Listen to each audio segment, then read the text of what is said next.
Private Chair. Guzikowski here. Correll here. Seifert here. Chandler here. And as a note, Mayor Scafidi was detained tonight and unable to join us, so he asked me to chair the meeting. So with that, we will take off, and if you've all had a chance to review the minutes. Mr. Dickman will make a motion. We approve the minutes of the May 10th, 2016 meeting. Seifert seconds. Roll call, please. Dickman, aye. Johnston, aye. Gavich, aye. Guzikowski, aye. Correll, aye. Seifert, aye. Chandler, aye. Right. Moves us to significant common council actions. It looks like Pete's the guy tonight, no carry.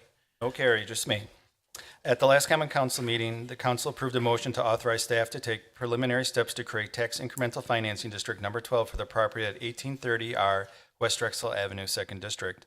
They also approved ordinance number 2806, creating section 2.80 of the municipal code to create a standing joint review board.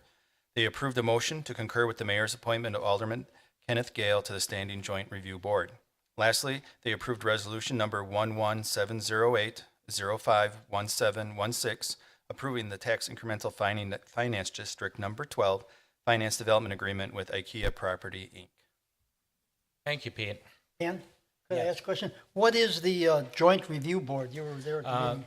Just for the public's knowledge, whenever we open up a TIF, we have a joint review board, and it's made up of entities from different taxing jurisdictions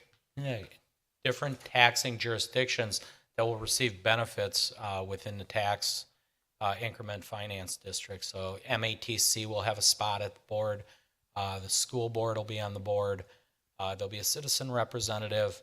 Also, the mayor will appoint an alderman to that commission, and the county. There'll be a county representative also with it, and they oversee the TIF and the financing going on.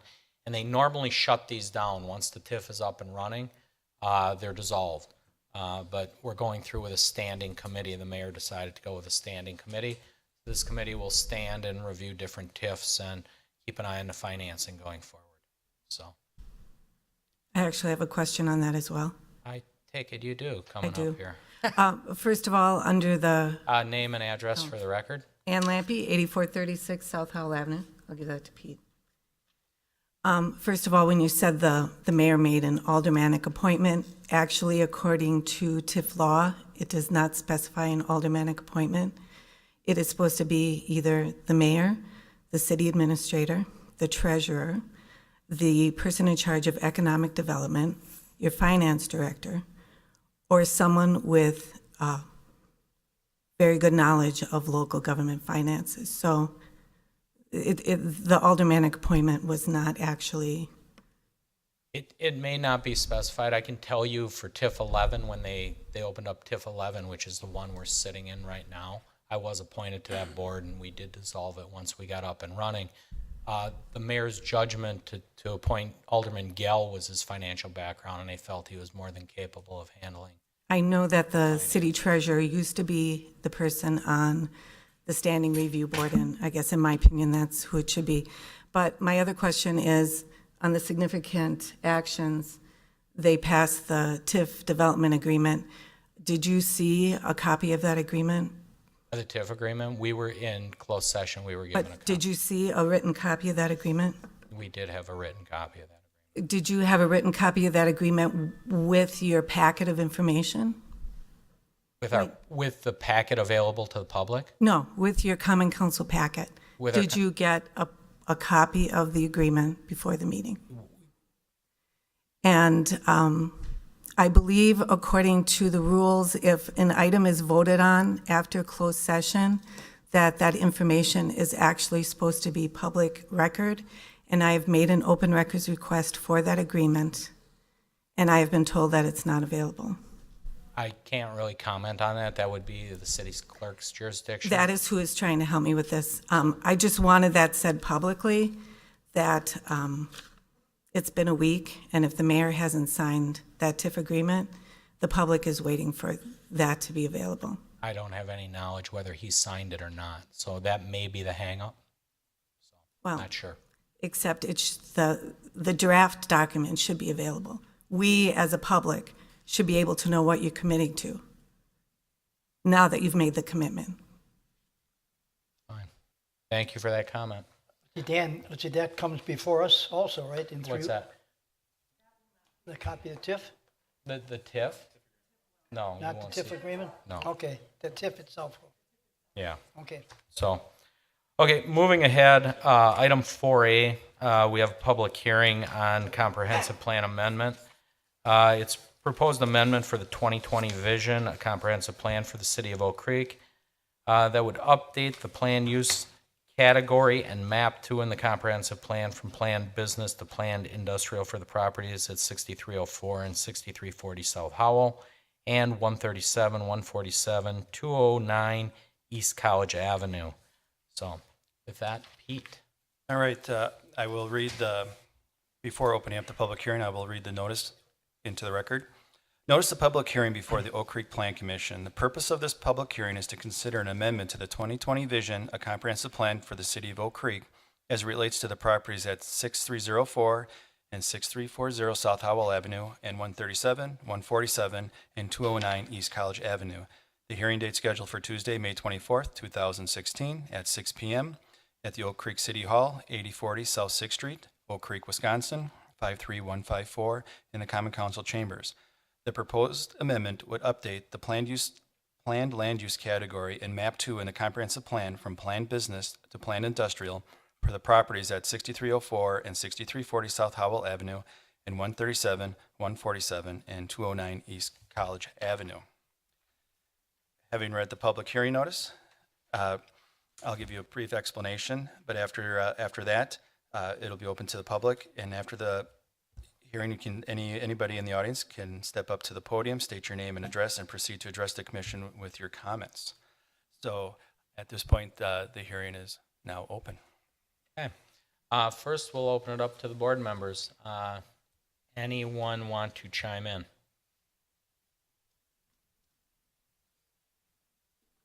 Well, would you like me to recap a little bit of what's being proposed before we get Yeah. into discussion?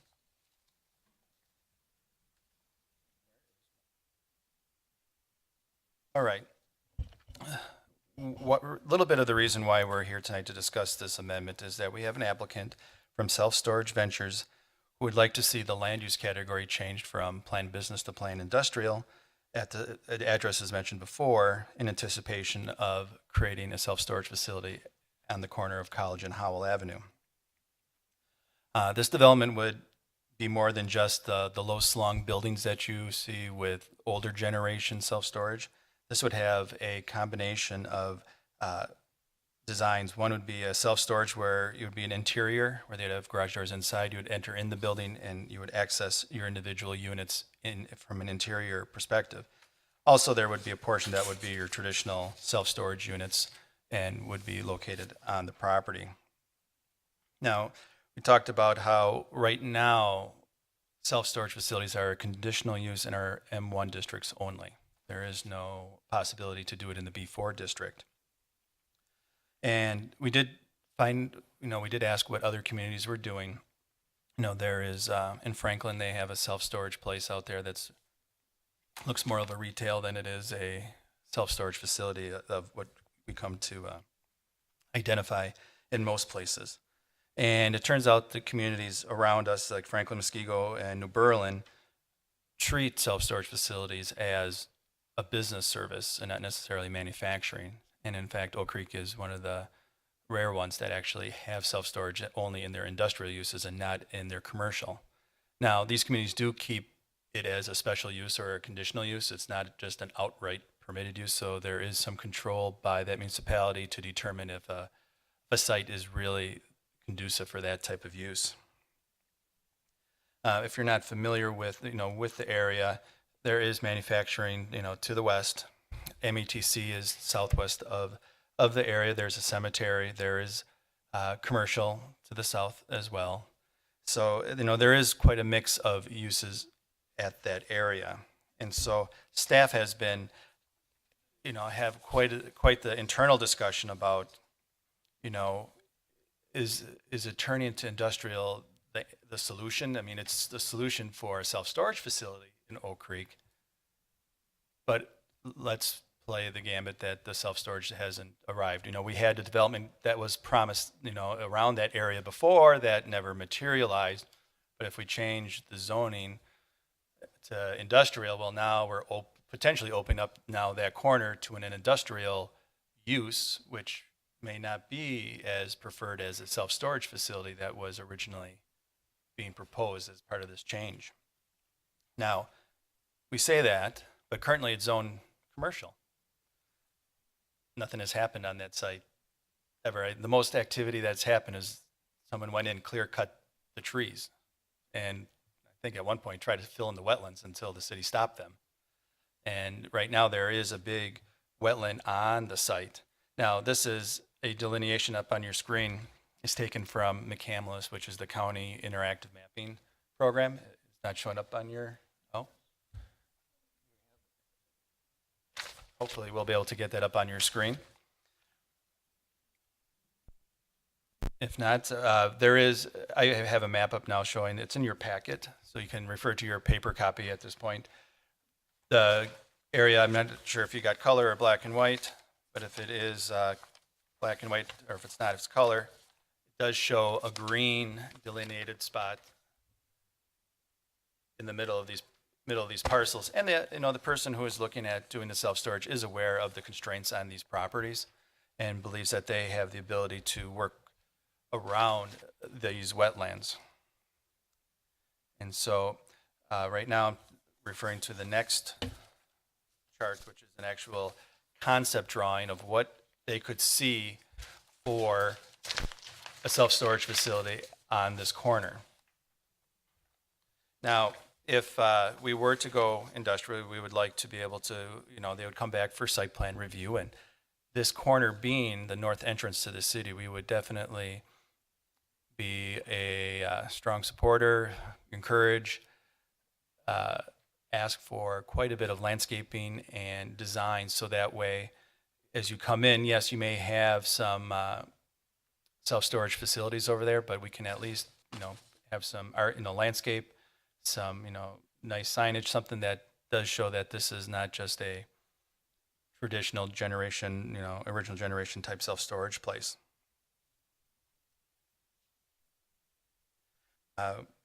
Also, we do talk, I did mention about, that corner being the gateway. It hasn't been developed. There's, there are site restrictions there.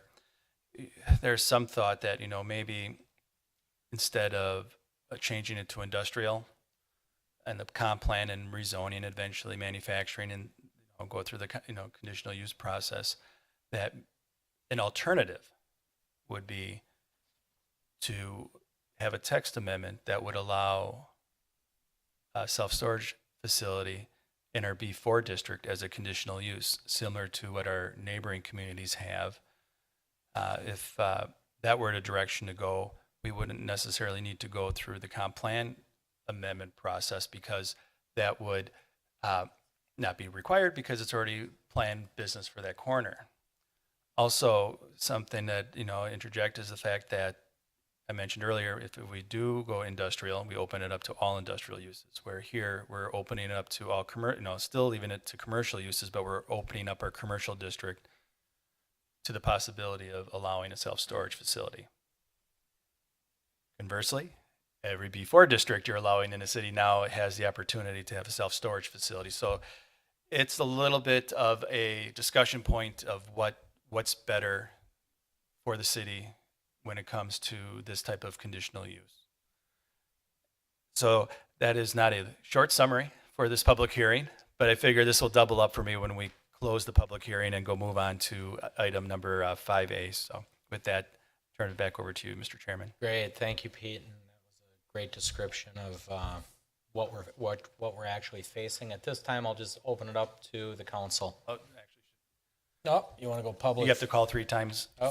four 3 times, Okay. and then close the public hearing, and then Yeah, we you're can move right. it to the commission for Okay. discussion. Arden, welcome. Arden Degner, 8540 South Pennsylvania Avenue. I am aghast at this proposal.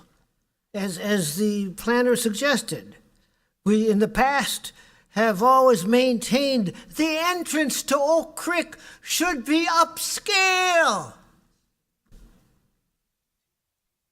Storage?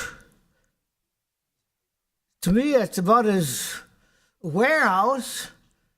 Is this upscaled? As far as I'm concerned, all these CBRFs are putting on Pennsylvania Avenue and on Rawson would be preferable. And how about the aircraft, the airport business community? Are they promoting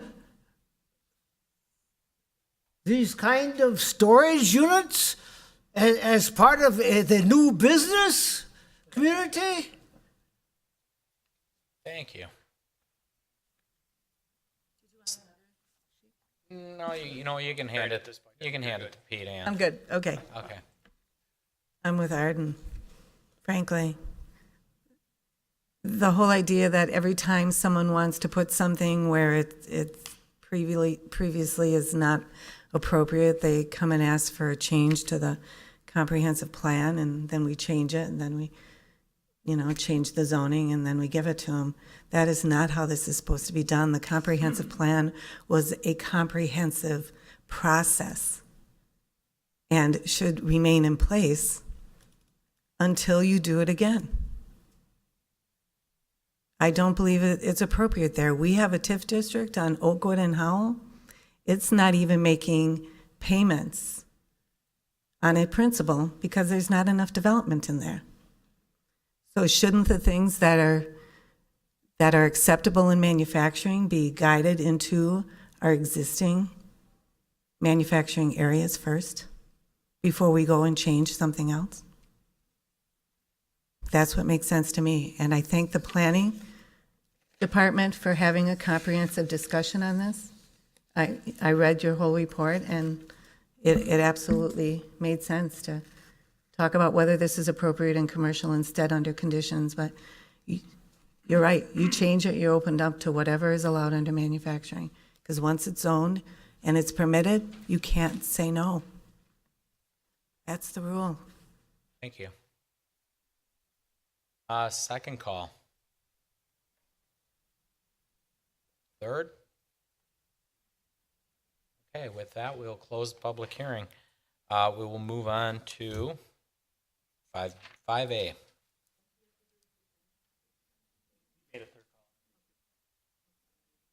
Was there anybody else? Did I move along too soon on you? I didn't think so.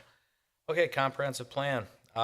Consider the amendment to amend the 2020 vision of comprehensive plan for the city of Oak Creek that would update the plan, land use category and map 2 in the comprehensive plan from planned business to planned industrial for the properties at 6304, 6340 South Howell and 137, 147, 209 East College Avenue. With that, I'll open it up to the board. Just if I can make one quick comment. Go ahead, Pete. I'll be short this time, I promise. As part of the summary, I did not give you the staff recommendation, which we always like to do at the end of our report. In this particular case, we do not have a recommendation. We would like the commission to discuss it. However, if through your discussion that you feel that it should, it is appropriate and that there should be an amendment to the comp plan, staff would suggest the following: that the Plan Commission adopts Resolution 2016-01, amending the comprehensive plan and planned land use map for the properties at 6304 and 6340 South Howell Avenue and 137, 147, and 209 East College Avenue to reflect the change in land use from planned business to planned industrial following a public hearing and adoption by the Common Council. Thank you. With that, I have Ms. Chandler. Pete, you referred to a text amendment. Can you provide more information on what that is? Sure. In Chapter 17 of our zoning code, we have lists in each of the zoning district: what is a permitted use, what is a conditional use. And right now, in our zoning code, we only allow outdoor self-storage facilities in our M1 manufacturing district as a conditional use. One possible way to pursue getting this type of business at this location would be to amend our zoning code for the B4 district. And right now, there is no permitted or conditional use in our B4 zoning district. So the text amendment process would come before commission, common council, we'd have public hearing to discuss whether or not that type of use in the B4 district as a conditional use would be beneficial to the city. Okay. And another question. So can you provide a little more information on why we're putting the comprehensive plan first versus to evaluating the actual property and the rezoning? The way, well, right now the property is zoned commercial. And through the smart growth, we have to have a comprehensive plan and our zoning code have to be consistent. So right now, if we were to go for the process of rezoning, it would be in conflict with our comp plan, and we would be susceptible to any lawsuit, and any decisions that this body or the city makes would basically go to court. No matter who we made happy, we'd make one happy, one mad, we'd be in court either way. So to prevent that, we have to go through this comprehensive plan amendment process, have that discussion, have the necessary meetings, have the public, aware of what is being considered by the city before we go to the rezoning process. Thank you. Wally? I was just looking back over the last couple of years, we spent a lot of time on this particular parcel. As you recall, we had the hotel potential, and we also had the parking area we thought for the airport, and especially the parking area, we were extremely careful. We wanted it to look good because, as we said, it's an entrance to Oak Creek. And so we were very careful with that. Now, it didn't work out, it didn't pan out. Now, I do agree that this is a different looking storage unit, type of facility, but I really don't think that it fits in this area. I'm afraid that if we change it to industrial and something were to say happen to this proposal, we might have something in there that we can't control. And I really think that we should hold off and not go for this. And I think, as Ann pointed out, we've got so many other areas here in the city, where it could go. And that's my feeling. I don't think we should change it to industrial.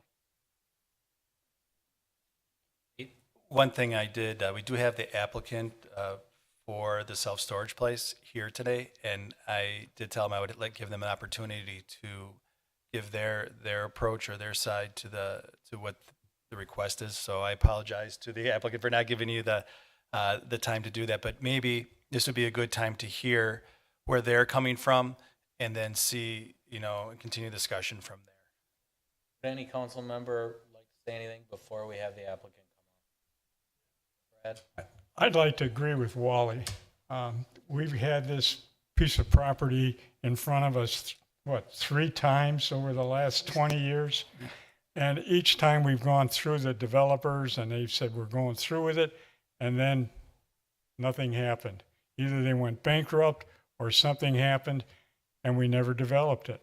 And it'd be nice to really have a nice development on that corner because it's coming into the city. And I just am not in favor of changing the zoning at this time. That's it. I rarely disagree with Commissioner Dickman and Seifert. I think industrial, there's a reason it's said for 20 years. There's a reason that a couple of these plans have fallen through, amongst many probably, with challenges to that site. I think the parking lot that we were going to put there, which I wasn't in favor of, was a bigger problem than the preliminary, very rough draft of what's going there now. The only way I would consider it is as a text amendment change, because the concern would be going industrial in what did end up there. But I do think that the property is a little more challenging and needs to be creative if we don't want to sit here for another 20 years. But going straight to industrial change, I wouldn't be in favor of. A B4 district, which seems to be consistent with neighboring communities, would be much more palatable for myself. Alderman Guzkowski, anything at this time? Kind of touched on it. I too am not very much in favor of this at this point. So we need to do a little more work on it. I agree with the text amendment. Rilla? I believe that we've seen nothing happen on that land for a very long time. And yes, it's the beginning of the entrance to Oak Creek, but with the new town center and the different points of entry now. If you look at that surrounding area, you kind of can see why the hotel didn't go in, of the businesses across the street and the kitty court department. So that it's going to be developed at all, if it's attractive, might be a positive. Lastly, Commissioner Johnston, anything before we bring the applicant up? No, whatever needs to go there needs to be something that's an upscale development, because this is the gateway to the community. Zoning that industrial is concerning to me, just given what has happened there in the past and leaving that door open for industrial business to go in there. There are a lot of challenges with this site, the wetlands, the access. I think that this is a good fit for the property. You're not going to have a lot of people coming in and out, which is a huge safety concern that we have. If you have a business in there, something with a drive-through, or a lot of public coming in and out of here, there's not a lot of access to this site. So it does fit that way. You have a lot of environmental concerns with the wetlands and everything else that are out there that we really need to look at and be conscious of as we're working through this design. But we need a good design. One of my concerns with the tax amendment, though, is if it goes into a conditional use, how many times have we denied an applicant on a conditional use that was written in there? We open up that door as a tax amendment. It's a conditional use. It's granted. Any place that we have business, we could have a storage unit. So I'm really struggling on what direction we go with this. And we've had a lot of discussions at the staff level on how we handle this. Thank you. As you can see, A quick, Yeah. quick comment, Commissioner Johnson. The comment to that location, access to it, and Commissioner Carrillo, looking back to the post office site on the other, further east, and access to the airport, are all that many more concerns about opening up that industrial. I mean, quite frankly, I don't think we can even really consider that, because that could drop in there very quickly. So location is very important. okay. As you can see, the commission has a lot of opinions regarding this. So at this time, I'm going to have the applicant come up. You've seen the opinions, you've heard it. Now it's up to you to present your case and see what the opinions are after you're done. So welcome. Appreciate the opportunity. You can either go to the podium or you can Yep. sit over there. Either way, you can sit there, but we'll need your name and address for the record, Right. please. Good evening again. My name is Todd Ferris. I'm an attorney with the law firm of Freebird Finnerty in St. John, 330 East Kilburn Avenue, Milwaukee, Wisconsin, 53202. With me tonight is Kelly Gallagher, and his address is 6740 Rancho Las Pavos Lane, Granite Bay, California, 95746. And I just have to say, I'm sure everybody said it, this is really beautiful. I haven't been here. Your new city hall, it's wonderful. I represent Gallagher Development and Self-Storage Ventures, LLC. Just wanted to give you a little background. Mr. Gallagher has been doing this for 27 years. He's developed about 90 of these facilities throughout this country and in Europe, and currently is developing self-storage facilities in Brazil. And self-storage facility now is not my father's self-storage facility. The architecture, the requirements of municipalities have changed, and so it's become a much more upscale use. Part of what's driving it a little bit is the millennials are using storage more and more, and they want to have an attractive facility. This site is challenging, as you guys have noted, and you're probably much more familiar with it than me. These 5 properties. You can see on here the large wetland area. Now, the wetland, we've had it delineated, and right now it's 44,688 square feet, so it's more than an acre in size. And in 2008, it was roughly 23,000 square feet, so it's almost doubled in 8+ years. It's growing, so it's a challenge. In addition, anybody that develops the site has to deal with a stormwater detention.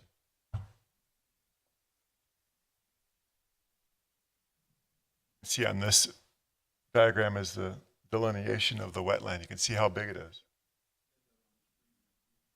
Right.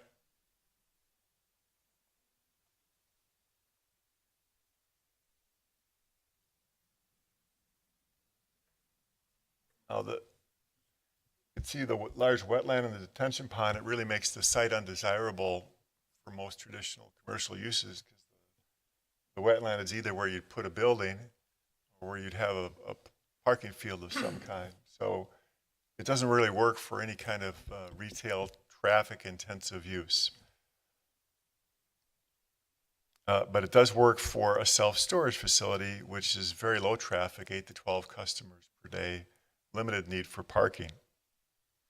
In addition to self-storage, development can deal with the wetlands and the stormwater detention pond challenges that most uses would have by having multiple buildings, smaller buildings. The main building is the climate control building facing College Avenue, and that's a larger building where you'd access the inside, and your storage would be in there. Smaller buildings are the more traditional facilities where you drive your car in and park in front, and they wouldn't be generally visible from the street. Now I just want to emphasize, I don't know if you guys can see this. Alderwoman Chandler's having a great.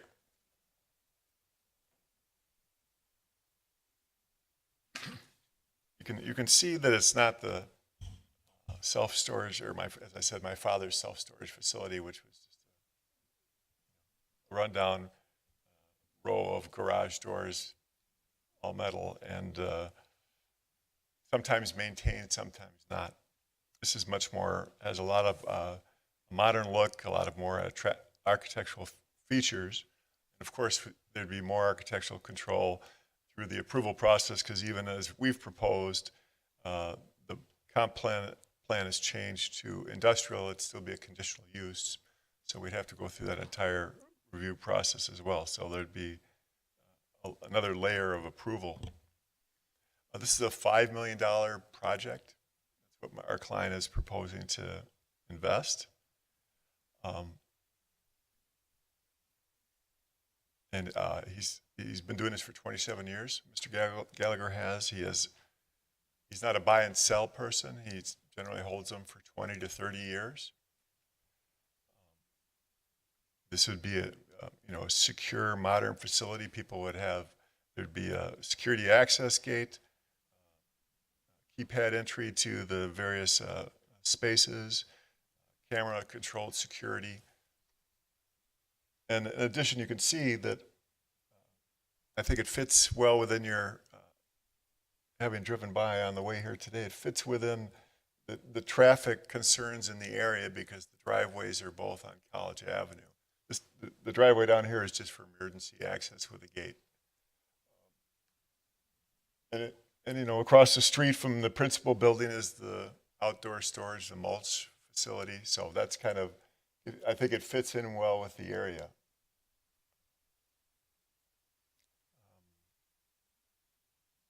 I think that pretty much summarizes our view on it. It's a challenging site. We think we can bring a $5 million project to the city, an attractive storage facility that serves a need, that has low traffic generation, low noise impacts. So I think it comes down, in my view, to the architecture of the project. We've proposed some significant architectural features, and of course you'd have approval authority over the architecture that ultimately was used in the site. So I don't think we'd be opposed to a text amendment. It'd be a little bit longer. Our client doesn't have unlimited time under his contract to purchase the property. But if you do approve or recommend the comp plan change to industrial, our client's going to develop the property. It's not going to be opened up to anybody else. He's a cash buyer, cash developer. It's going to be a self-storage facility. We appreciate your support. And Mr. Gallagher is here to answer any questions you Would might you have. like to say a few words? Please, thank you. Kelly Gallagher again. He gave my address, 6740 Rancho Los Pavos Lane, Granite Bay, California, 95746. I completely understand not only all of your concerns, but all of yours. I've done this in probably 80 different locations throughout the United States. I've done it in the Netherlands. I've done it in Germany. I've done it in France. Tried to get something approved in France. Come with me. As well as in Sao Paulo and Rio. Let me first give a quick explanation about why self-storage. Number one, I do not go after a property for fun. The pursuit capital that I spend to get before you can be as much as $100,000. In this case, I'm approaching that already. Number two is I don't go after an asset that has a whole bunch of other opportunities. If this was going to become something else, I don't see a plethora or a line of people lined up yet to turn this into something else. It is so challenged because of the items you see before you. Not only a retention pond that's half an acre, but the wetlands issues that have doubled in size. Secondarily, I've spent $15,000 already because I believe it's every 5 years the DNR here in Wisconsin requires an update as to the status of any wetlands issues. It had not been done for 12 years. So I had to spend all the time and effort to get it to the point where we could actually present it because no one was going to accept it if we didn't have the appropriate calibrations done by a nationally recognized firm here called Stantec. All that work's been done. This property has been foreclosed on by a bank who owns it. That's what's called an REO, or real estate owned department. One would say, how come they didn't do all of this work and keep it up to snuff? I have no answer for that other than to say it's a bank. We are so committed to this site that I personally want to come here and make a presentation and be part of this. This is about my 9th time to Milwaukee. I feel like I need a Milwaukee address now. I really like it here. I've had wonderful meetings with Doug Seymour, and he's been extremely helpful. But what he's been is so honest and candid so that I know what to do, but what not to do here. And hence the design aspect that we are presenting before you. I am going to use a strong word. I defy anyone to come up with a competitive self-storage facility that looks that good. I am so familiar with the, again, apologies, the crap that is out there. It's awful. And our strategy at my firm is to become the standard by which other self-storage people are going to have to live by. To the degree that, as he pointed out, other cities have different zoning allowances for self-storage. We really want it said, if you can make it look like Gallagher Self-Storage, his development, you might have a shot. But if you don't, no. Why is there self-storage? Number one, in what people use it. The average length of stay is only 8 to 13 months. 30% of my sites are basically rented by businesses. No, you cannot run a business out of the self-storage facility. There's no electricity inside the unit at all. 60 to 70% of our renters are John Q. Public, everybody. Why do they use it? They use it for the following major reasons. There's been a divorce. I got to move out of the house. I need somewhere to store my stuff. There's been a death. Grandma, grandpa died, don't know where to put his stuff. Kids put it in storage. Dislocation. Lost my job, got to downsize, put my stuff in storage. Relocation. Got a new job in Milwaukee. Moving to Oak Creek, house isn't ready, got to put my stuff in storage. 8 to 13 months is the average length of stay. Success for self-storage is basically determined by what's called saturation. And that's the number of units that are available per square feet for the number of people that live in a defined area. This area is underserved. I've done over 85 of these. I do not want to waste my time or yours. I know that Oak Creek is underserved. I know that there's every facility around here is 95% plus leased or more. It's amazing how leased everything is. Even those that are ugly and just down the street and around the back, they're all full. I want to create a different presence for self-storage. I'm going to be here for 20 to 30 years or more. I'm not the flipper, the guy that comes in, builds it, moves on, and takes off. We want to own these for a long time. Hence the vision, which to me, again, eyes of the beholder, I think it's fantastic looking. Traffic. We are not a traffic generator. If I get one customer a day, you know what? I'm a very happy man. But we only average 17 minutes per customer after they've moved in or have moved out. Their total length of time in the facility is only 17 minutes. We went to DOT. They will not allow access off of Howell. That's okay. That's fine. We can utilize the accesses that are available there. As far as evaluation, because we can accommodate the obstructions that exist on this site with the environmental, with the wetlands issue, with the retention pond, and the desired landscaping that we're trying to demonstrate here on the site plan, we want it to look nice. We want people to drive by and go, holy mackerel, you're kidding, that's self-storage? You gotta be, wow, that's a good looking site. We want that said about our facility.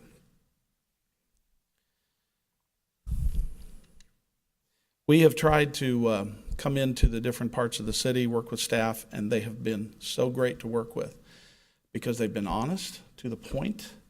They've told us where the uphill battles are, how big the rock is, and how steep the hill. We are an all-cash buyer. I am not. Most of these other developments require a request for financing. And they try to prepare everything, get the approval, then they go out and try and get financing. I'm buying this all cash.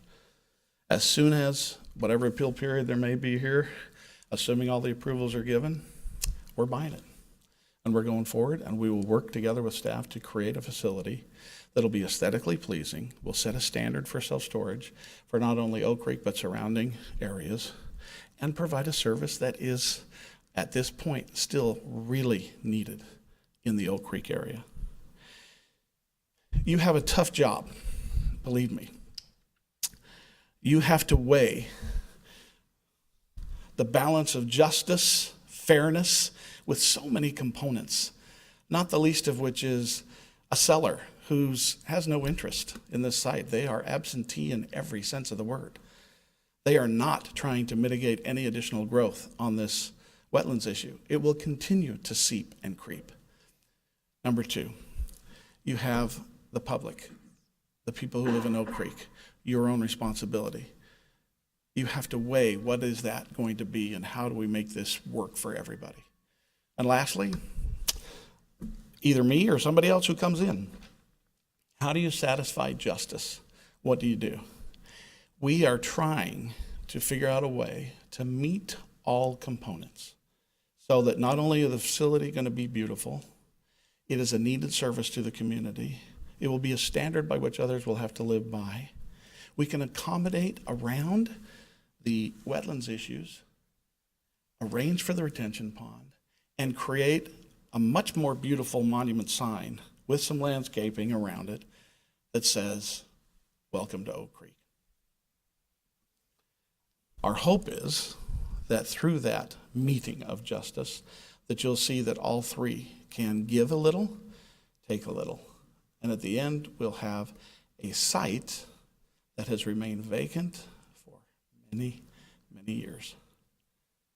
And now it'll be an income producing, Well done. And I commit to you, again, I don't do this for drill.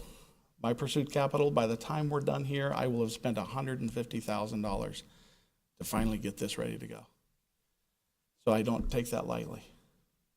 And we are committed to this site. Thank you. Before I hit the council one more time, I'd like to invite Assistant Chief Kresick up and ask if there's any impact or opinion from our fire department regarding this property, challenges if it becomes business, if it goes manufacturing, such as a storage facility, and the impact to the citizens of Oak Creek. If you have an opinion. Mike Kresick, Fire Department. Being so early in the process and looking at a plan that is probably pending a lot of hurdles, subject to numerous revisions, these type of facilities generally are somewhat low impact for fire department personnel. When there is an event at these, generally they are a little bit larger scale, lower in occupancy types there, so certainly the life hazard risk is somewhat diminished. It's more or less property. You have a relatively large site on a corner with some rather high traffic patterns. I think the city is actively engaged in evaluating traffic and the impact on developments. Certainly this development, it is accurate. It is a low traffic generating property. Whatever would go in that particular location, the fire department would evaluate for the impact and access and the traffic that would be developed by it. Thank you. Excellent. All right, I'll give you guys one more shot. You got anything different to say going around though? Okay. Wally. First of all, the developer had some very good points. I'd like to, bring it up. But I'd like to ask one simple question. I know the site you said was in foreclosure, but of all the sites, as one of our citizens pointed out, why, with all the sites we have available in the city, why did you select this one site? I've combed through your city, and it is very difficult to find a location here because I need some kind of visibility where there's some traffic count that helps gain success. And when I have a set of metrics, because I've done this a lot. I've probably looked at over 5,000 property types and locations around the United States. And the metrics include visibility and traffic, number one, and number two, income in the area, rental rates for competitors, and lastly is demographics and the number of people. Not in order of importance, because all of them have to come together. And that site, I probably looked at 5 other sites here in Oak Creek that might fall into that category. But I'll be honest with you, some of them I knew were going to be going for retail. And you're not going to want a self-storage facility in that location. So having done this as much as I have, I had to spend the time to weed out those areas that I knew did not have a prayer. The rock is too big and the hill is too steep. And it narrowed down to this one. So it was an exhaustive process that took almost 6 months to get to this one. Yeah. Just 2 quick comments. I think that in some of Mr. Gallagher's comments, we've got 2 rather large apartment millennials coming in the area. We don't have a storage facility like this. So I go back to if we were in our neighboring communities, we'd be a conditional use, potentially, Pete. So I think there's a need for it, and the more that we look at that, and I've been up here for a dozen years, there's not a lot that fit. I like the College Avenue access. I like the lack of traffic impact, so I think it's something we should strongly consider of how we make it work. Chris, did you have something, or Fred? Nobody's buzzing. I just have a question about costs for don't your worry storage. What does it cost per unit or units for a monthly or yearly basis? Yeah, so I'm going to give you 2 costs. One is from the the balance sheet approach. So I will be spending $5 million in constructing this Now, facility what and buying about the your land. costs, the rental Yeah, costs? but that dovetails into why I'm going to answer that question. Because of the amount of cost that I am putting on the site, I have to also be conditioned to control so that I can compare with the competitors who charge the same rent that I will be charging. So my rates will be, at an average, $1 a foot or $100 a month for a 10 by 10, non-climate controlled, and approximately $120 to $130 for a climate controlled unit inside the building. That's monthly cost. I like the idea, it's fine. I just still not quite sold on that corner. And it's nice to have new business come in, and we are looking forward to developing the city. But I still have a Give me a little shot. concern. I'll make it look good. I've been involved with that corner for 20 years plus, and we've had, like I said, 3 developers come in, give great presentations, and every one of them never followed through. And I'm just afraid. Well, I'm happy to have you call Fishers, Indiana. I just finalized one with them, and we're already going to be starting construction in 2 months. And they were extremely pleased and happy. It was a very similar design to this one. I just finished 4 buildings out of 6 for C of O in Greenwood, Indiana. And the entire group there was very happy with what we built. I have one in Providence, Rhode Island. I have them in South Carolina, 10 miles from Clemson University. Believe me, I'm not doing this for drill.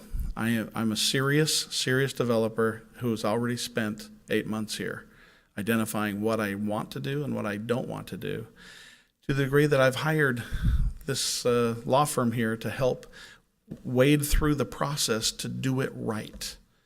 And so I don't want you to leave this meeting tonight thinking he's just another one of those. I am not. I am extremely committed here to the point that I've already spent $100,000. That's serious dollars to anybody. So I'm not walking away unless this body says, that dog don't hunt, see you later. Alderman Guzekowski. Just one quick question. Based upon the areas that you're listing, you don't have anything local then right now? This would be the first one in That's the right. Wisconsin area? Right. I have one that we just got approval to go to Planning Commission in St. Francis. And we are about to go under contract for a property in Menominee Falls. Okay. So, yes, I plan on doing 3 to 4 here. I That's another appreciate reason your- why I'm committed to this area. all of the information. I appreciate that you brought forward today, as well as your attorney. So this also kind of dovetails with what Commissioner Carrillo had mentioned, about the corner sitting. So it gives you something to think about. You can look at both sides of the issue here. So that's kind of where we're at right now. Thank you. No one else before I cast a opinion? Okay. Heard great compelling arguments, both sides. I do agree with Pete. Pete mentioned it about a text amendment, and some of the citizens came up, and I don't think the zoning text amendment really is the way to go, because you do open it up in a B4 district, which means right here in Drexeltown Square, you could basically have storage. I don't think that's an appropriate place for it. I understand your concerns about turning this into manufacturing and the worries of what goes on. Personally, we've heard testimony from Fred Seifert, who's been here probably just about as long as anybody, that this property is sat 20 years and nobody's found a proper use for it. And Fred says, well, everybody backs out and everybody goes belly up on it or whatever reason. Well, probably because they didn't have the proper use for it in the first place. And I was here through the iterations of let's get a hotel near the airport. I was pretty gung-ho about that. It turned out to be a very wrong use, a very painful, dragged-out effort to try to make that work. Not only did the developer waste a lot of money and go bankrupt, as you said, but city staff put a lot of effort into the wrong use for the property once again. So again, you have to weigh that into the decision. As Mr. Gallagher said, we got some hard decisions to make, and personally, I think this is kind of, I want to call it fun. but I think it's exciting because we're going to make a decision that's going to help define and grow the city one way or the other, no matter what we decide here tonight. I will say this, we have self-storage units over by the tracks on Putes. We have self-storage units over here, directly across from Town Square, and we have units over on Rawson Avenue. And they're ugly. They belong in an industrial park. I'm sorry if I offended the owners, but they are the old type of storage units. The new units, I can tell you right now, down on 2nd Street, down around Allen Bradley, they took an old factory building and they put indoor storage in. It's about a 2-story building, and they took an old brick structure, and it's indoor, and it goes up, and there's platforms, and it's booming. I think there's a U-Haul operating out of there too, so there's actually a business operating out of it, unlike this. I agree with Pat. We have an influx of millenniums. They store a lot of stuff. We have older generations with the baby boomers going to different locales. We're going to have a senior living center going up. A lot of these people don't want to part with what they have. So I think there is a need for this, without a doubt. Getting into the traffic, again, we have problems all over. That's part of the problem with the hotel, was a traffic impact on State Highway 38. Did not work. This would not be impactful to it. This would not cost us in any way, shape, or form any traffic analysis going on in College. I think we're okay there.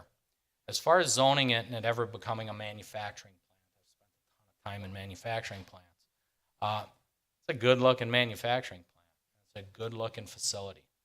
As far as it being a gateway to the city, I think it's better than some of the stuff we have going on right now. And I consider gateways to our city places like Pennsylvania and College, 27th and College. I guess, for lack of a midpoint, 27th and Rawson, which isn't very inviting. 27th and Ryan, 32 and Ryan. For lack of a better place, I guess you could call it 13th and Ryan too, is also an entrance. They're not very inviting. The one thing I would do is I would dress up that corner. They're showing a pond. I would get a permanent brick wall inviting people to Oak Creek. If that's the first building you see, not too bad. That airport area is industrial. If you've ever flown around the country, usually come in. It's usually hotels and gas stations and industrial plants around most airports. There's nothing really glamorous about it. Again, another entry into our way, if you want to consider it, would be 13th and College. Very unappealing entrance to our city. So if you want to compare entrances to cities, I think that would be an upgrade. I seriously do. As far as the lot, seriously challenged. I think this gives us good use. I think it's low impact. I think Pat said it best. I think we really need to consider a way to make this work best for the citizens. I think part of the problem with the comprehensive plan, and again, if it sat for 20 years and we go over this plan every number of years, we missed it because this site ain't moving.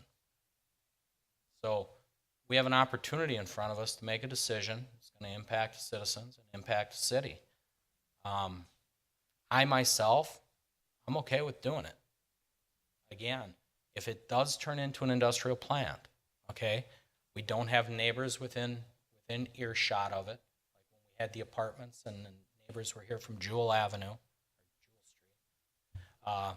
There were big concerns there. There's a lot of runoff going that way. And the other thing, what do you do with it? You turn it into impervious surface and make it long-term parking? That was part of the idea too. That's not very appealing coming into the city. The hotel, that boat sailed.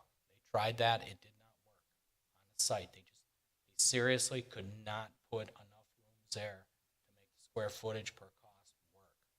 This is probably one of the few businesses that would. I guess maybe you could get something on the lines of an Applebee's or something like that on the corner. That's what we have on 13th. Again, not very appealing gateway. I think it would have to be landscaped very well. I'm unsure if this is a fenced facility. I would think it's secured.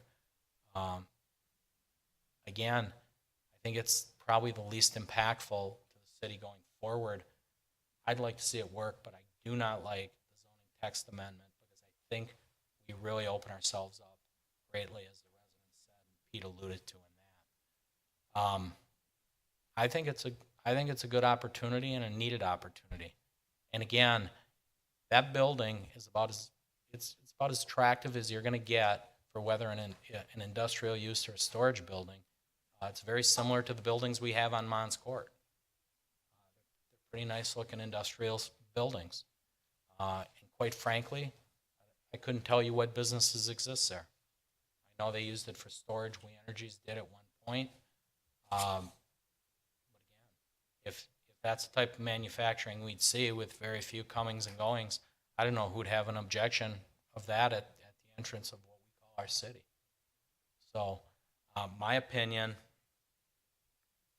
I'd really be okay with it. I understand we shouldn't be willy-nilly changing the comprehensive plan, but again, when the opportunity comes, we have to look at the changing demographics and what's going on within the area, and if it makes sense for the long term. And I really think it does. It's been 20 years. Obviously, the plan we laid was the wrong plan because it's not going anywhere. So, with that, I know I'm running a little long. I will give the council one last crack at an opinion, one way or the other. So, we'll just start to my right. Anybody? Wally? Yeah, I do agree with some of the comments here. How do we make it work? I honestly don't want to see anything change to the comprehensive plan. Okay, especially with the idea with the industry, the idea that it could turn into industry. And I think you were saying, Pete, and I believe I have it here. It says you could consider an amendment to the city's zoning code to reclassify self-storage as conditional to the B4 highway business. That would allow us to still control it because when I look at some of the units which are going to be facing on Howe Avenue, the smaller units, not the main unit, we would have to have a heck of a lot of landscaping to kind of block that, from the traffic. But Pete, would you kind of explain how we could do it without changing the comprehensive plan? As I mentioned before, there are two routes to go. The first one is what we're currently looking at now is amending the comp plan to allow for planned industrial at that location, which then, the applicant would go for conditional use approval for self-storage or rezoning, then go for a conditional use permit for a self-storage facility. The other option, and I guess before I move on, you are limiting the industrial use to that corner. So that self-storage or any manufacturing would be limited to that corner. The other option that the city can consider is amending the zoning code to allow it to go into the B4 district as a conditional use, similar to some of our surrounding municipalities. And as Commissioner Johnston made the comment that going that route opens up the opportunity for other self-storage facilities to ask to open up shop anywhere in our B4 districts throughout the city. So there's a little bit of a catch either way. You open up to industry over on that site, that's your gateway. You're opening up to potential any permitted industrial use, or you go the text amendment route for commercial, and then you open up self-storage facilities anywhere throughout the city in the B4 district.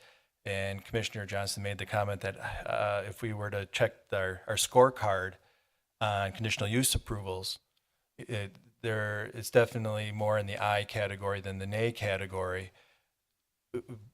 What are the ramifications citywide going the text amendment route as to limiting to industrial use in a corner? Granted, it's a strategic corner in the city. So it is a very difficult decision of which way to go, but that's why we're having discussion tonight. And if the commission is comfortable, they can make the recommendation to the council that, amending the comp plan still makes the rezoning, the conditional use, it's limiting that type of use to strictly that corner and not opening it up to the whole city. I think that's well put, Pete. Again, if we change the comp plan, it's limited to this single property. we change the zoning text amendment, it's open to the entire city. So again, I feel that's too big a can of worms to open. And Mr. Corral, you have something? Well, I agree. In listening to everyone else's comments, it's definitely the lesser of the two evils. I think we have to weigh out the fact that based on the performance of the applicant leading into this, of what's where he stands and what he's done, the limit of the size of that corner of what industrial could come in behind it, it's probably a lesser risk than what I originally felt would have been the zoning text amendment. And I myself would be more in favor of changing the comp plan now and allowing this body and the council to really force that landscaping signage buffer, because by far what we see in front of us is a much better corner than anything else on the other three corners. And as far as you want to go, from used car lots, gas stations, strip joints, homes, whatever, this will be well, that's what's over there, you know, I mean, as you come from all directions. So to me, this would be the jewel of that intersection as soon as it's built. And again, you know, I think you hit it on the head. We have to make sure the landscape's taken up. Again, I'd like to see a stone wall similar to what they have when you get into Germantown, and actually set the bar for what our entrances are. Years ago, we redid the signage in Oak Creek, and it still stinks. You know, it's just a sign there's nothing. Again, I really think we could dress it up and set the bar for other areas of our city as they develop. And honestly, I wish we would have had that hindsight to another entrance point, which is Howell and Elm. We have the Oakview Business Park, and on the back side, we could have something better than two stilt sign stands saying, "Welcome to Oak Creek, population, whatever." We could have something there with plantings and the whole deal that we could have incorporated into the whole master plan of that development. So with that, I know we're dragging out, so last comments, and then it's time to earn your money and make a decision.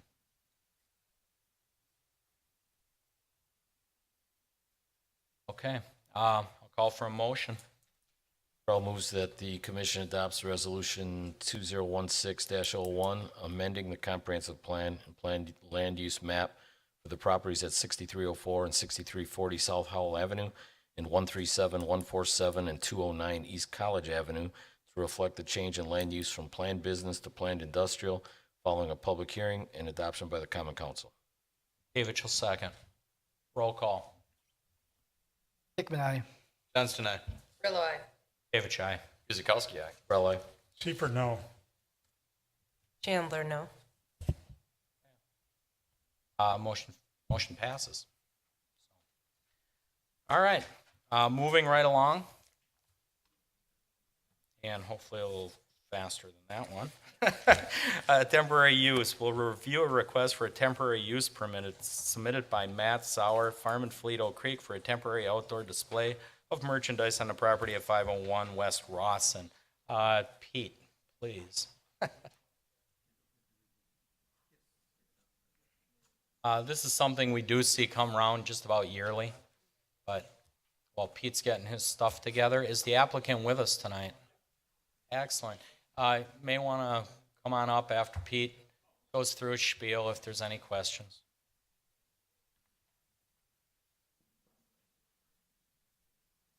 Well, you're going to get to look at the report up on the screen as well, since my report is missing from my packet. So what I will do is just let you know that the applicant is requesting a temporary use permit that would allow the Farm and Fleet to display 8 trailers on the far west and north side of the property as shown on this location map. It's highlighted in red. Thank you. The applicant has requested this use before, back in 2013 and 2010. At that time, the Plan Commission did approve of the display for the summer. The one condition they did have was that the displays should be located further south across from the automotive repair bays along 6th Avenue and not so much displayed along Rawson and 6th. In the past, staff has always been, I shouldn't say always, but has consistently been opposed to outdoor storage in our commercial districts, that, commercial districts should be having their stuff indoors unless there was a conditional use that allowed for that outdoor storage. Now, having said that, we do have Steins out in Cole's parking lot. We have a garden center also in the bowling alley on Howell Avenue. Farm Fleet would have a garden display in years past as well. That was approved.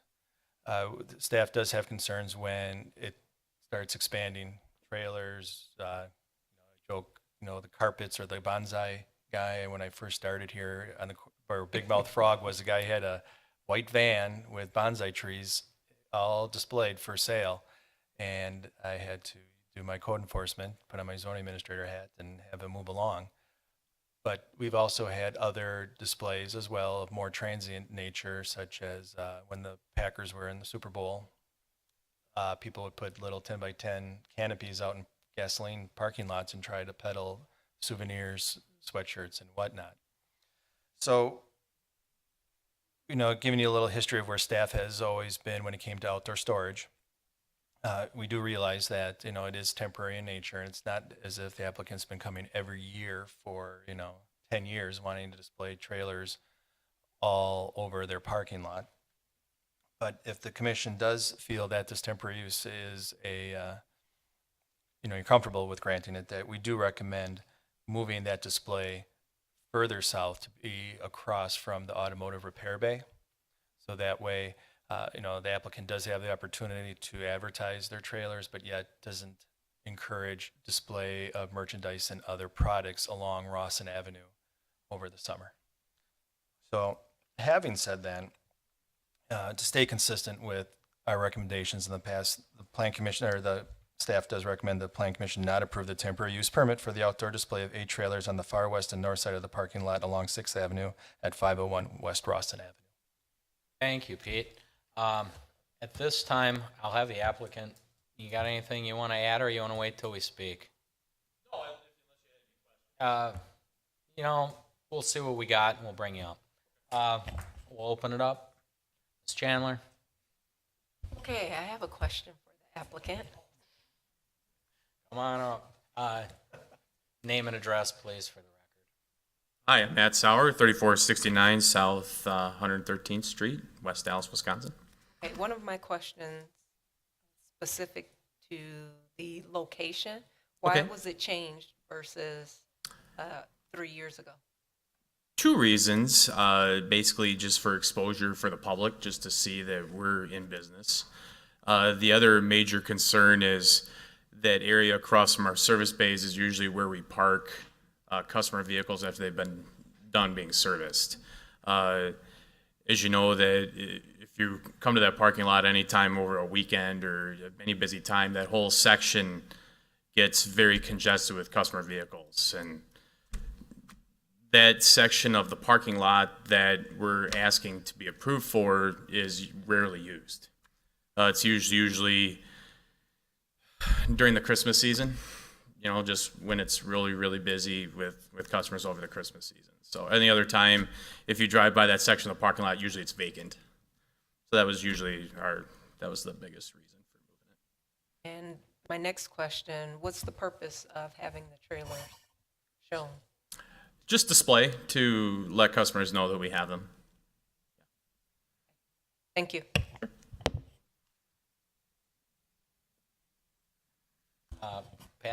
Fred, who's ever given me the eye? Fred, you can go first. I'm on then, huh? There you go, Fred. All right. I still like the old place that you had them out of the way a little bit. I know it's nice to have the displays out in the open and people can see them, but to me, some of that could be just set aside. People drive in, they can see them, they can look at them. Sure. We wouldn't be opposed to either location. We just initially preferred that first location. When Pete asked me about the secondary location, we'd be adequate with anywhere that we would get approval. Put it that way. Yes, so. Oh, go ahead, Pat. Are we done? You're okay. Yawning a little here. Well, if the applicant doesn't have any heartburn over this site, I certainly don't. We've got the seas of asphalt that we build at I've never seen that front corner filled, so it's a shame you can't use it, but I don't think it's the ideal spot. But, you know, you go down Hall, you got a Hannah trailer showing a lot of trailers. So if the applicant's okay, keep it further south, but I don't really have a problem either way. Alderman Guzekowski. I really don't have a problem with this. Hello? Commissioner Johnston. Not a fan of outdoor storage of equipment, but if it is allowed, then I would push it to the south. I think I'd like to see it stay, where it's been to the south. If he keeps them close to the entrance coming in, to the lot off of that street, people will be looking at them anyways, and there's a lot of traffic that comes in there. That's how I go in all the time. Yeah, no, that's very true, and we wouldn't be opposed to that at all. Yeah, I think I'd like to see it stay to the south. Again, I'm not opposed to it one way or the next, to tell you the truth. It's a sunset it only goes till the end of summer here, September 30th, and usually them trailers are about sold out long before We sell them year round, but I know Yeah. that, temporary is temporary. then. So again, if you're not opposed, let's just keep it where it's at. that's You fine. Glide right on out of here and you can park them things. Perfect. Sounds great. Thank you. All right, with that, we'll call I for. have Oh, another go ahead. question. Yes. So for the equipment that's stored outside, will you bring it indoors every day, or will it remain until it's sold? It was going to be remaining if possible. That's what we've done in the past. Thank you. Pete, do we need a motion then? That it stays south? Yeah, when, in the motion, you could easily say that the Plan Commission recommends approval of the temporary use permit for the outdoor display of 8 trailers on the parking lot across from the automotive repair bays along 6th Street, which will expire on September 30th, 2016. Dick will make that motion. Corral seconds. Very good. Roll call, please. Dick and I. Johnston, aye. Carrillo, aye. Gavich, aye. Guzekowski, aye. Well, I- Seifert, aye. Chandler, aye. Great, thank you. Good luck. Next, 5C. We have a review site and building plan submitted by Joe Ellinger, PPG Industries, for an addition to the existing facility on the properties at 10800 South 13th Street. So, Pete, before you go, I just want to recognize PPG Industries. They're one of our great partners in the city. They recently helped out on the Knights Construction project, which was connected with the high school, which connected kids to the trades. PPG was instrumental in making that successful with the appliances, the decorating. I don't know if you had a chance to go to the open house this weekend, but it's a great program for the kids. And I just want to thank you for all your help and effort. So, take it away. Oh, yeah, give them a hand. Come on, give it up. All right, thank you, Mr. Chairman. As the chairman mentioned, that the 3,300 square foot single-story addition is being proposed at the location at 10800 South 13th Street. This project, there are no concerns with setbacks or parking or landscaping at this time. The addition does not meet the current architectural standards. However, what they're proposing to use for the exterior materials, metal wall panels and CMU, which match the existing facility at this point. Furthermore, this addition will not be seen from the right-of-way, 13th Street. And it's also located on existing pavement, so we would not require any landscape review for this particular proposal. But as it did not meet the architectural standards, a 3/4 approval would be required by the Plan Commission in order for this project to be approved. Having said that, the Plan Commission staff recommends that the Plan Commission approve the site and building plan submitted by Joe Engler. I was not paying attention earlier, so I apologize for that slaughter. I did better with it. PPG Industries for the property at 10800 South 13th Street with the condition that all building and fire codes are met. Great. Thank you, Pete. At this time, any comments from the commission? I'd like to know what you're going to do in the building, or what's going to take place in that facility.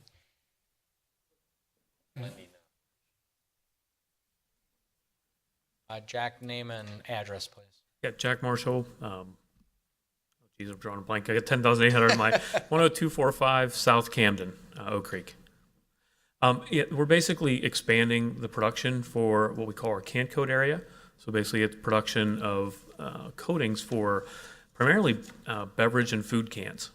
In this case, Campbell's Soup in particular is switching over from BPA coatings. If you guys have heard that, by the end of the year, they're going to go to BPA free. Right now, thankfully, our chemists have built a really good product, and we've already converted over with ConAgra Foods. They make like Del Monte vegetables and Rotel and SpaghettiOs and things like that.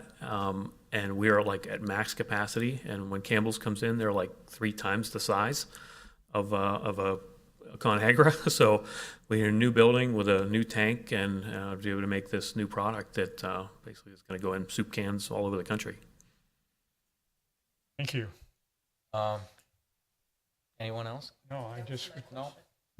I just ask any safety requirements or changes to it? No, it'll meet all of our standard safety. I mean, if where's our fire department and the police are, they're pretty good partners with us. They come and inspect us. We actually like having them on site. It'll have all of our normal sprinkler protection, everything to code that we have in the rest of the facility. Again, PPG's been a good partner. They've been very cooperative. It's a very challenging site. Once again, something else that our fire service is protecting is very unique to the city. So if Mike had any concerns, I'm sure, come on up, Mike, if you got anything to say, because it is a challenging facility. If you've never been down there, it's very interesting, very complex, very dangerous. So. That's okay. Mike Kresick, Fire Department. Certainly the commission would want the fire department to weigh in on these matters. And if there was any issue related to public safety and or something that would go outside the capabilities of the department, we would advise the commission of that. This is a small addition to expand a current process. PPG is generally one of those facilities that there aren't too many in the city. They may be the top as far as fire protection and safety. So certainly we have no concerns regarding this project. Thank you. I guess I'll just say one thing regarding the architectural standards and the majority that we need to overrule it.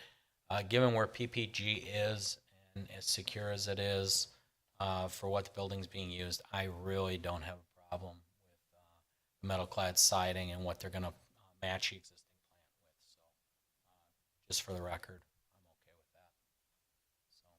that. So, Pat, anything? Okay. If nothing else, a motion, please. Carl moves that the Plan Commission approves the site and building plan submitted by Joe Ellinger, PPG Industries, for the property at 10800 South 13th Street, with the condition that all building and fire codes are met. Seifert seconds. Roll call. Hickman, aye. Johnston, aye. Further aye. Kavich, aye. Guzekowski, Carl, Seifert, aye. Chandler, aye. Great, thank you. And our last item is 5D, conditional use permit. Review a request submitted by Joe Frederick and Brian Schobler. Jane Lieber. Thank you. I know that Conditional one. use permit for a community-based residential facility on the property at 7801 South Pennsylvania Avenue. Pete. All right, before I go on the report, I just would like to give Steinhoffels a little bit of breather. We will see them tonight. This is not the last item up for bid. Oh, shoot, I'm sorry. I'm sorry. Yeah, didn't mean to give you a heart attack back there. All right. Thanks, Pete. No problem. Way to bust me out. The applicant is requesting a conditional use permit for the property at 7801 South Pennsylvania Avenue with the expectation of constructing a CBRF, also known as a community-based residential facility with a capacity of 20 beds and 10 rooms. Per code, it is a conditional use that is required for any capacity over 9 persons in a residential area. Now, according to the comprehensive plan, the area has been identified for single-family residential. CBRFs are a permitted use in this zoning district, just that when it gets as large as what the applicant is requesting, that it needs to come before the Plan Commission and Common Council for approval. Staff does have some concerns regarding the proposal in that it is, bring it up here, here's what the building would look like. But what I want to point out is the site plan. Here's a certified survey map showing the parcel. If I can blow it up a little bit bigger here. And just want to show you this dotted line that wraps around here. There's not a lot of description on this CSM, but that line is the wetland delineation. And if you do notice over in the corner of the building over here, it is within 1/2 foot of the wetland. So staff will be working with the applicant discussing site plan. This is use, not site plan review. So there's always the chance, or that chance, but the opportunity to work out the concern with the wetland setbacks as part of site plan review, and to make sure that there aren't any violations of disturbing wetlands in the area. So even though that's the case, even with an approval tonight, there is the opportunity to come back as part of the conditions and restrictions, to have the applicant come back before the Plan Commission to look at the site and make sure that there is compliance with any wetland setbacks. And so the applicant, may want to come up and discuss, what they have when it comes to doing construction so close to a wetland. But that could be as part of a conditions and restrictions for this recommended approved use. If the commission agrees that this is an appropriate conditional use for the site, staff will prepare conditions and restrictions for review at the June 14th, 2016 Plan Commission. Having said all that, staff recommends that the Plan Commission recommends that the Common Council approves a conditional use permit allowing a community-based residential facility, also known as CBRF, with a capacity of at least 9, but no more than 20 persons, located at 7801 South Pennsylvania Avenue, after a public hearing and subject to conditions and restrictions that will be prepared for the commission at the next meeting, which I stated as June 14th. Great.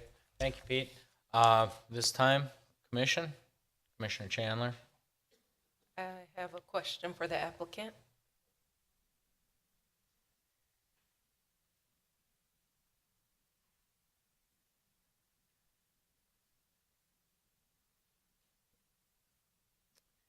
Brian Chandler, 5300 South 108, Hales Corners, Wisconsin. 53130. Okay. That's what you're waiting for. Okay, so there were concerns about the size of the building as well as the location and getting feedback from the DNR. So just wanted to verify that you're open to those discussions and potential changes in the future. Absolutely. We did talk to the DNR, and there are no setbacks from that wetland. You can build right up to the delineation. So we'd put a silt fence, and we actually just completed another 20-bed assisted living on the corner of 13th and Willow here in Oak Creek, and we were within 8 inches, and it worked, and we didn't violate. We right up to the silt fence. So we did already contact the DNR, and they said they have no setback regulations for the wetland. Just stay out of them. Thank you. Pat. Took me a little time to figure out exactly where this was. In looking at it, I guess there's nobody's driving and very little traffic, because it's right outside the development by the Korean church. It's It's to the east of that, actually- right it on faces Pennsylvania. Pennsylvania. Faces Pennsylvania, so I guess traffic would have been a concern, but it doesn't sound like there's much generated at all. 1 employee per shift. That's right. Nobody else drives. Will they park in the garage much like Willow? Yeah, and we'll probably have a 3-car wide driveway, so we have extra parking in case we have family members come, or once in a while. How much traffic in the Willow site, for example, is that?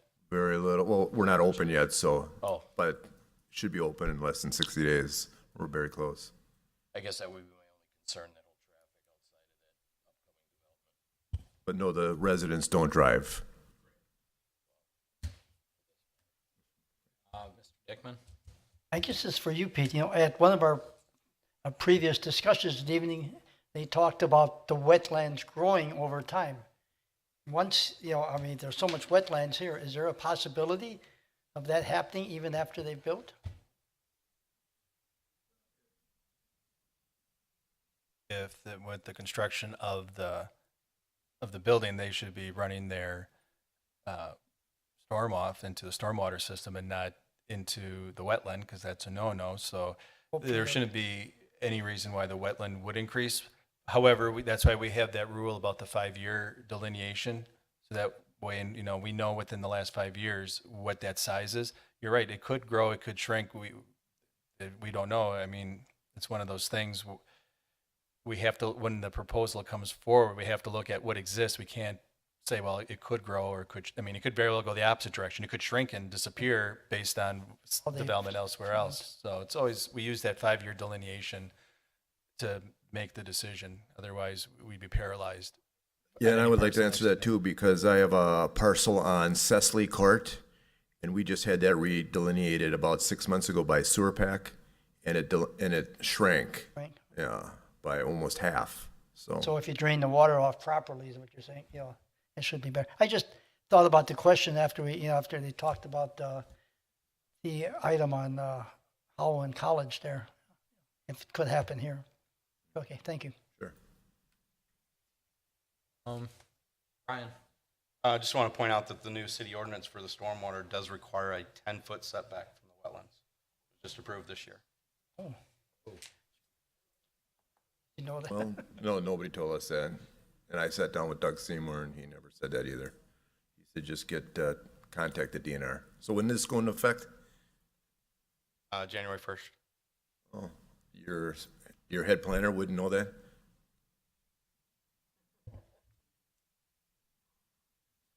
That could change. You need a 10-foot setback from the wetlands. You say it did go into effect, or it is Yes, going to? it is in effect now. It is in effect. Okay. That's something we'd have to work out, but again, right now, the question really is the approval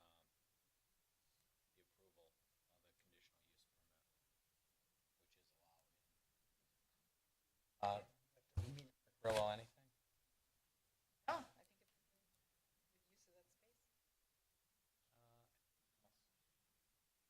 Okay, again, I'm somewhat familiar with a facility similar to this. One went in my district, as the applicant said, on Willow. It might even been the same size, if I'm not mistaken. It's identical.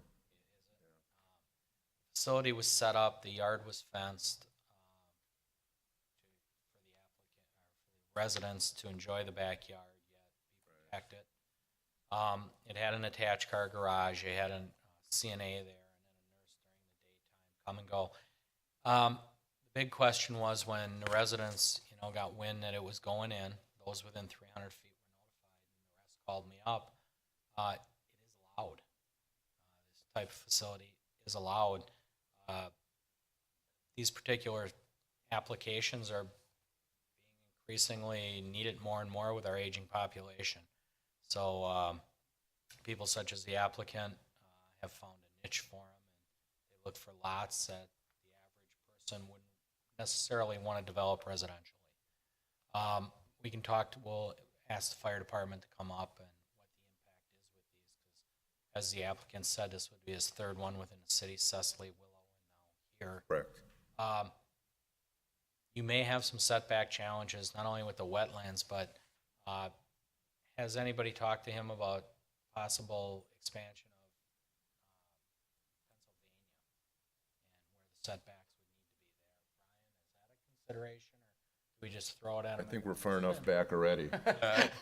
Yeah, there shouldn't be issue with that. Where this is located, there's already, a 125-foot right-of-way through there.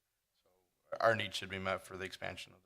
Because we need a serious traffic impact analysis at that intersection in Right. Drexel, given what was approved for the apartment complex going in.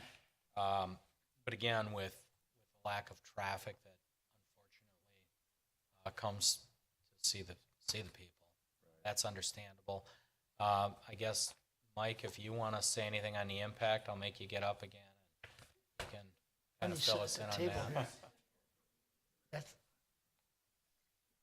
Mike Kresick, Fire Department. This is our third project with this group. So from the fire department's perspective, as far as design and construction, the other two projects have gone well, no concerns associated with that. whenever, not unique to this facility, any CBRF, any type of skilled healthcare facility, there is an impact on the fire department.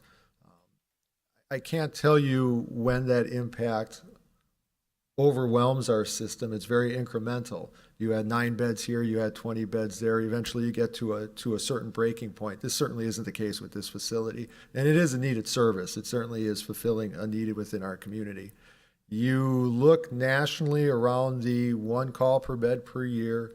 I was able to run the numbers for their Sicily location. Since February of 14, there have been 30 responses there. Very typical for that type of facility. Nothing unusual. It's not overly utilized for emergency services. Roughly 15 times a year, maybe less now after the initial setup phase. So 1 response per month. Typical for their other facility.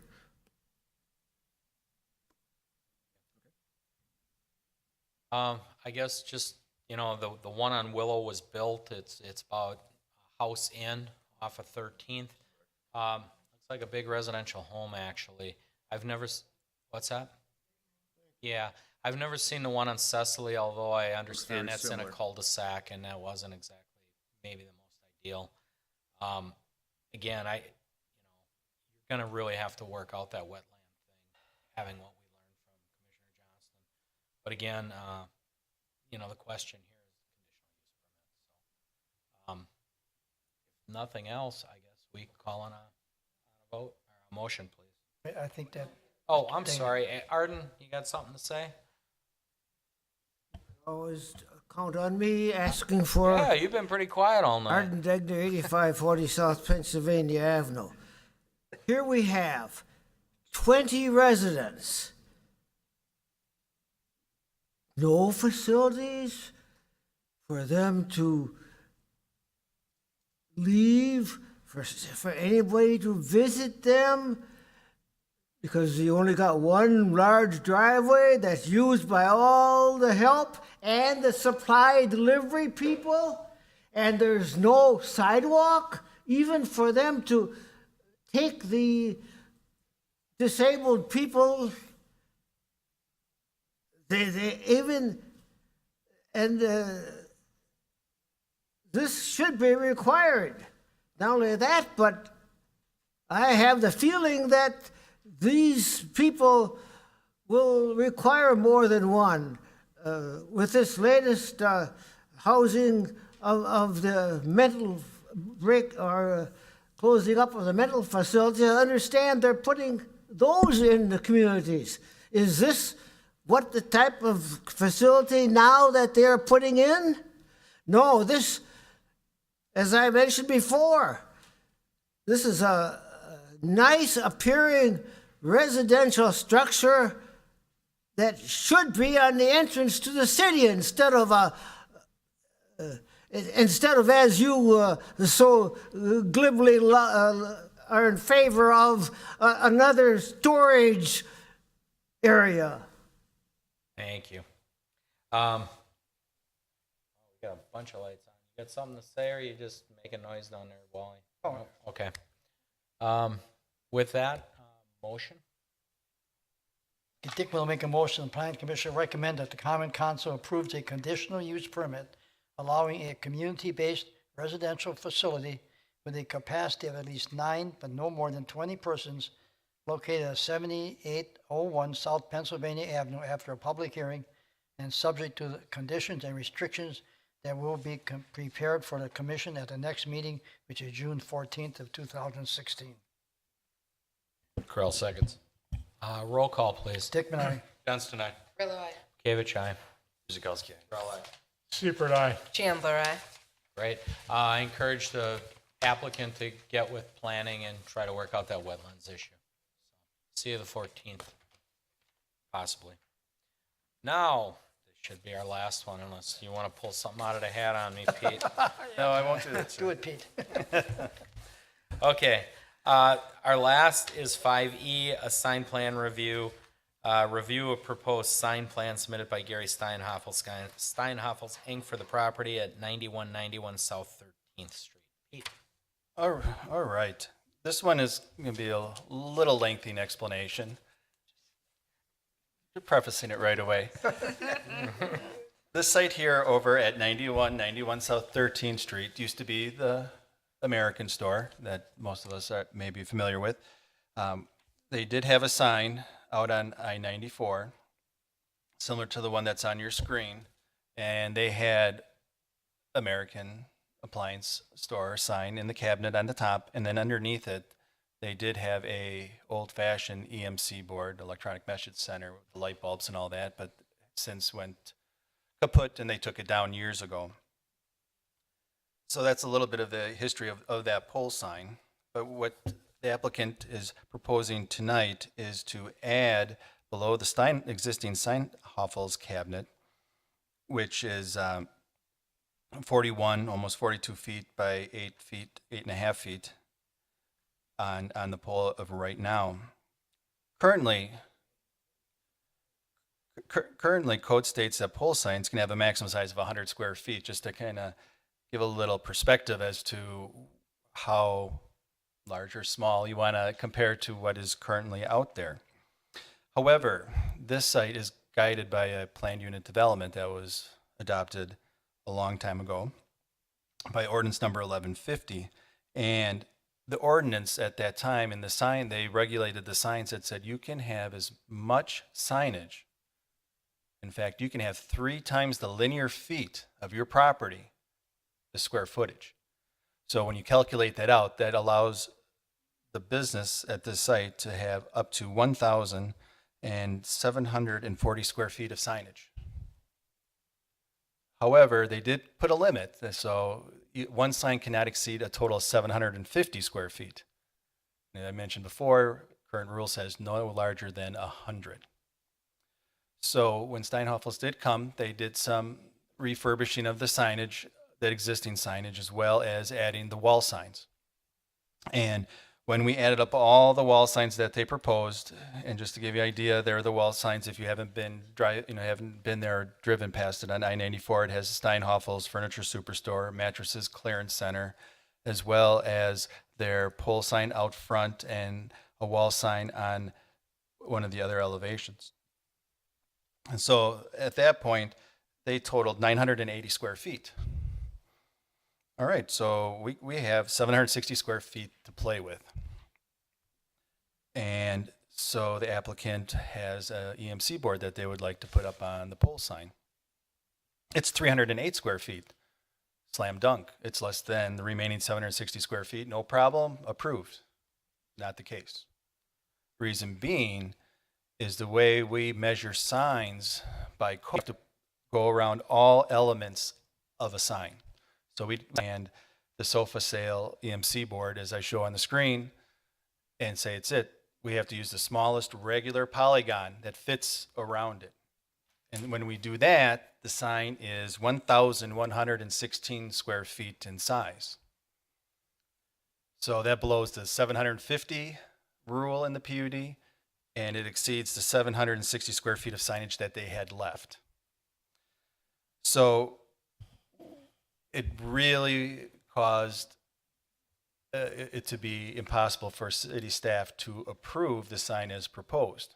So that's why we came and looked at the PUD, and then there was one statement in the PUD that says the Plan Commission shall have the authority to waive all sign standard rules pertaining to this property. So if we look at what's being proposed, we have a sign that is definitely less than the 760 square feet that's still left, because he's only adding 300, the applicant's only looking to add 308. But it is still a big sign. Now, you compare the square footage individually, it's no bigger than the sign that's down the street that has La Quinta, South Shore Cinema, and Applebee's.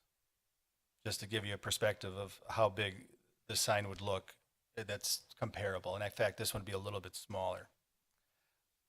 But it cannot be approved at staff level. This is up to the Plan Commission, whether or not to use their authority that's stated in the PUD to approve this proposed sign plan submitted by Gary Steinhoffel on behalf of Steinhoffel's for the property at 9191 South 6th Street. Thank you. Just a question, if we turn this to metric measurements, can we make it work It's there? coming. It's coming. No, do that in metric.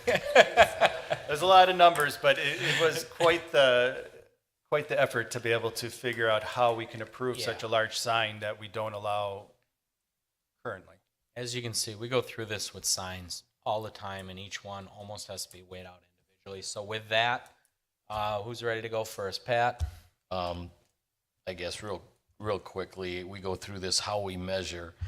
And if we measured what I think is the correct way, it would fit within the standards without even getting to us. So I certainly don't have a problem with it. I also think aesthetically at the size of the poles and looking up at it, I actually think it looks better with something underneath it than the two poles going all the way up. So I have no issue with it whatsoever. And we should look at that eventually because we go through this every time with our measurement specifications. Chandler? For the prior applicant that was there, so were the same sized signs reviewed and approved, including the EMC board?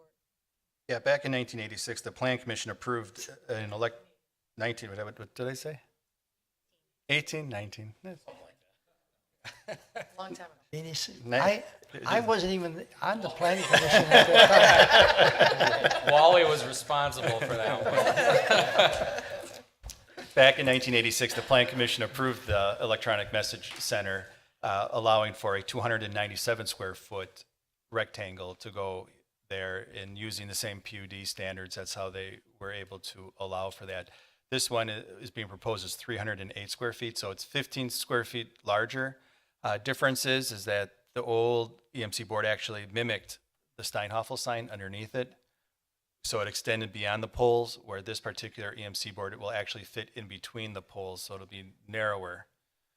And because of that narrowness, we still have to, some people would say penalize, some people would say dead space, some, would say that, no, it is a huge sign. It should be considered all the whole rectangle and not just portions. So with the Steinhoffel sign that's already there, what's the size of the EMC board? 22 feet by 14 feet. That would be acceptable? It's up to the Plan Commission, actually, because right now, the applicant has up to 760 square feet of additional signage, right? And if we measured how Commissioner Correll would prefer, they would have much less. It'd only be 655 square feet, which would fit within that parameter of overall signage. But the way the code is written, staff has to measure the full rectangle that encompasses all the elements. That jacks it up to 1,155 square feet, which is above that 760 cap that they had left of that 1,740. So if I can add one more number in there, maybe that would make it even that much more clear. But that's the situation we're looking at. So this is up to discretion of the Plan Commission if this, it fits all the numbers I gave, all the parameters that the PUD stated. Should the Plan Commission, give the waiver to it and grant the sign to be installed? So if the height of the EMC were 8 feet versus 14, then the applicant would not have to come before us. What's the number? The height, 14. because the width, you want to go from pole to pole, that part I understand, but what would be the acceptable height that they wouldn't have to get approval from Plan Commission? I gave you all those numbers, and now you're going to make me do math in front of you. I said, okay. But you'd have to close that dead space gap. Basically, yeah, you'd have to raise that up to go underneath the Steinhoffel, so you wouldn't have that gap there, and you'd have to, probably shrink it up a little bit. But at this point, it's more the way we measure it than the size. So that's why back probably 1986, I can only speculate that, a 297 square foot EMC board was acceptable. Paying attention to this back in junior high? Yeah, right. Okay, that's exactly what I needed, because now I have a question for the applicant.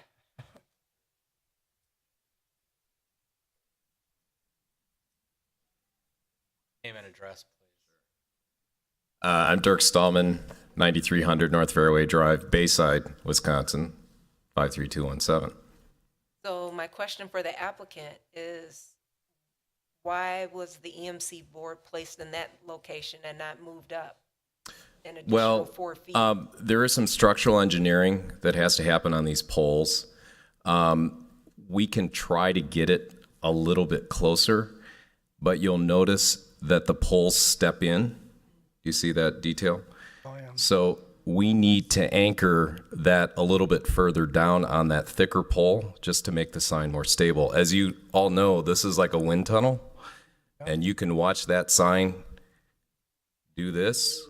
I've seen it many times. As a matter of fact, our grand opening weekend, it was very windy, to the point where it kind of surprised me a little bit. But the sign's been there a long time. It can handle the shear, but we need as strong as we can to get that sign anchored. As you can see, it's going to act like a pretty large sail. Thank you. You bet. No, I was just going to say, I think, I looked at the sign there now, and I think the relationship, if you look at the added portion to the sign that's there, it seems to blend in. It seems to work, as long as, because it's in between the poles. If we're outside of the poles, it wouldn't look that good. Yeah, I appreciate that comment because we worked very hard to try to get it more aesthetically pleasing than the previous rendition, which is what American TV had. Yeah. So obviously, when you're working in a reverse triangle or in a funnel, it's a lot more aesthetically pleasing than kind of building it like a pyramid. So it's more natural, and we agree. Chris? You know, we've set the bar to standards with all of our different sign measurements all along the corridor there. And we really haven't set the bar because we're all over the board with how we measure. And we know we got to get to a new location with numbers and how we arrive at these numbers. This here, to me, is very, aesthetically pleasing. It's very, I think, stealth almost looking. I like the way it looks, but it's clean, and I think it looks better than what's a little further down on north on the interstate. So I'm in favor of it. This is actually in my district. I really think that this is looks good. I appreciate that. Thank you. Anyone else?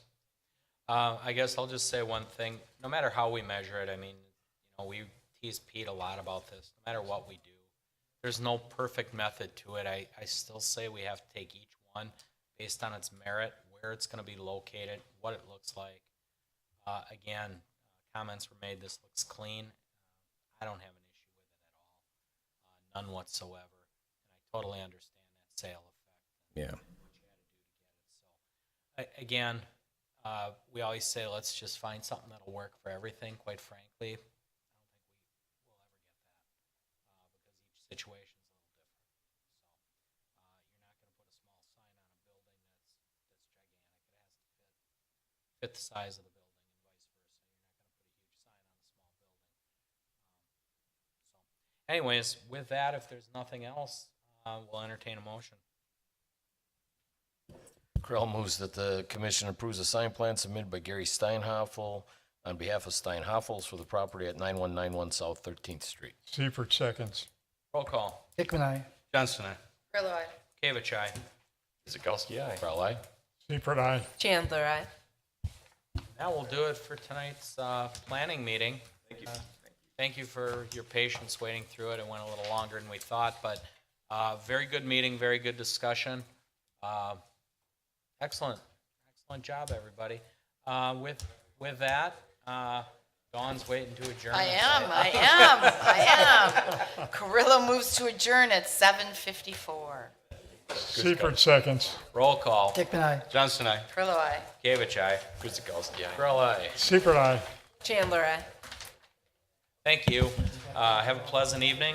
Have a great rest of the week.